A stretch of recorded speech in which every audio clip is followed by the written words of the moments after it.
dia, vamos dar início ao julgamento de capítulo do artigo 867 da Constituição Rural do Téreo. O promotor pode iniciar.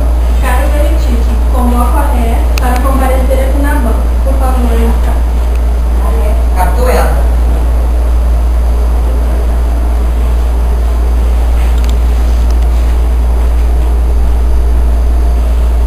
A ré capítulo não está sendo julgada só por adultério, mas também por danos morais. Bentinho, após sua traição, teve sua personalidade alterada, o qual fez ganhar doações de amigos. Protesto, veritíssimo. Protesto aceito. A minha cliente não tem nada a ver com as acusações pelo fato da personalidade do senhor Bentinho ser assim. Vossa Excelência, uma pessoa como o senhor Bentinho, desde criança já possuía uma imaginação fértil. É possível que alguns atos da senhora Capitu tenham sido inventados pela imaginação do senhor Bentinho. Protesto, meritíssimo, ele está sendo influenciando a minha testemunha. Protesto aceito. Vossa Excelência, eu chamo aqui a Dona Glória, a mãe de Bentinho. Dona Glória.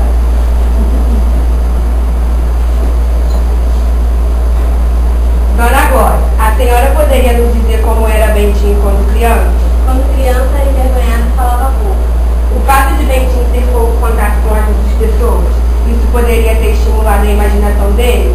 Sim, quando criança, a imaginação dele era bem notável. Sem mais perguntas.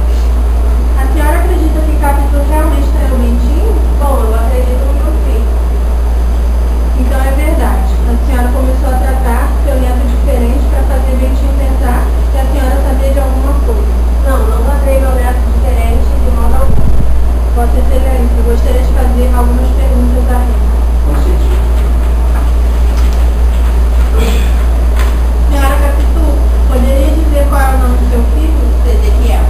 E qual é a origem do nome do menino? Um acordo entre eu e Bentinho. Meritíssimo, temos aqui outro fato que comprova um adultério. Protesto, Bentinho. Protesto aceito. Isso não prova nada, Vossa Excelência. O nome da criança não foi apenas a minha cliente que escolheu. Isso foi um acordo entre os pais da criança. Sendo assim, Bentinho concordou